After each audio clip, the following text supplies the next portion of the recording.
Israel under Obama. But let's consider what Obama has done in his administration.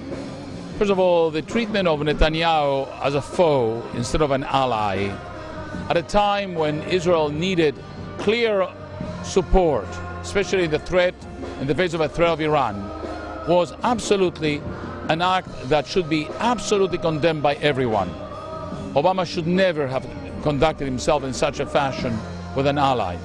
Secondly, Obama has actually forced the freezing of settlements in Israel, something that no other president has ever done, and he has done it in a high-handed way that is without precedent. Furthermore, he has declared without any question that the Israeli settlements are illegal, and he does not recognize them as legitimate.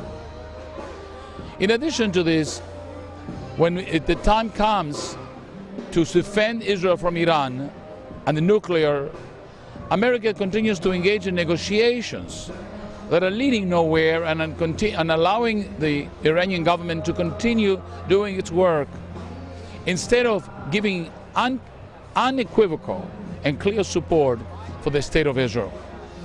Where has been the outrage of an American president, supposedly a friend of Israel, when somebody has stood several times on the podium of the United Nations in American soil and has declared its decision to wipe off the map Israel?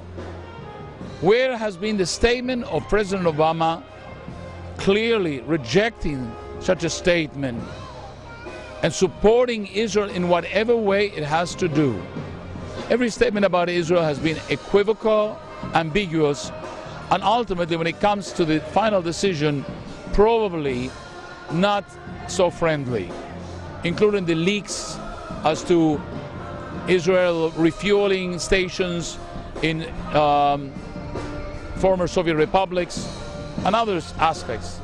What I think this means to Washington is that they know that there's a significant amount of people who are not going to tolerate what the administration proposed. I mean, it's quite obvious when Prime Minister Netanyahu spoke in the Senate and the Congress, Senate and the House, the joint session, and he got 29 standing ovations.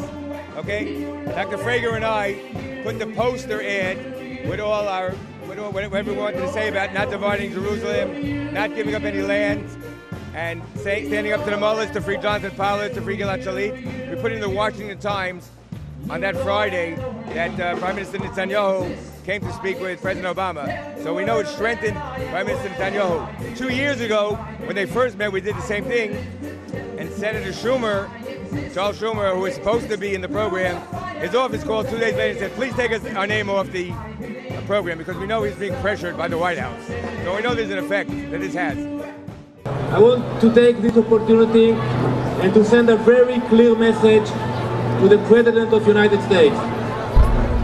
With all due respect, he's not my president, but when I'm hearing his voice telling us to go back to the 67 lines, I'm telling it very clear, it will not happen. We will never go back to the 67 lines.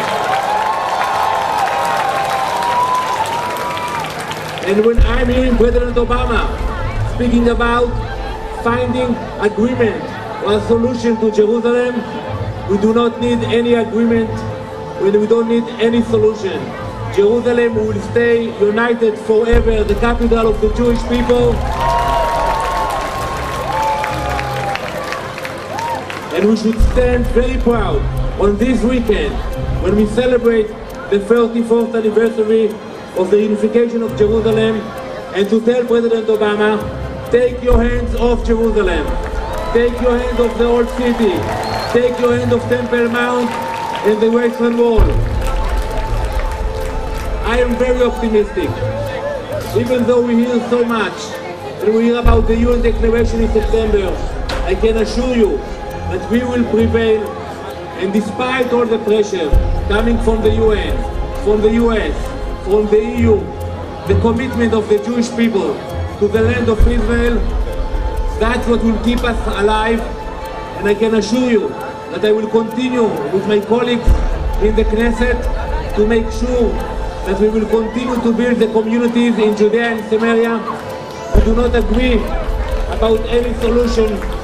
What has happened to the dialogue in this country since Obama and his minions have taken power? Well, across the board, things, I mean, not even looking on the international level. First of all, we have no respect in the international community now because, especially in the Arab world, all they represent is strength.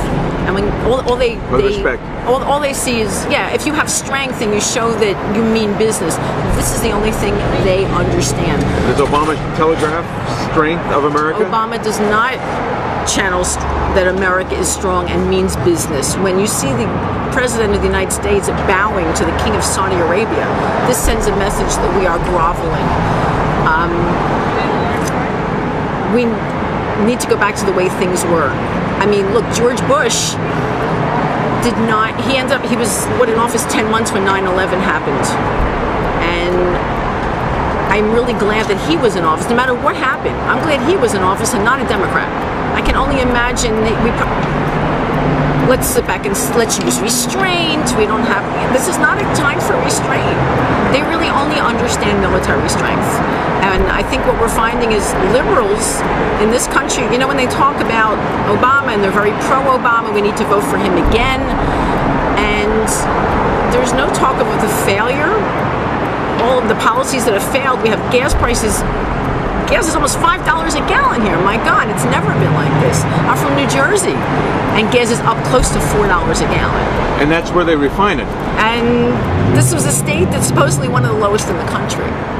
And we can go on a trip for a couple of days and come back, and gas has climbed 50 cents a gallon. Israel under Obama.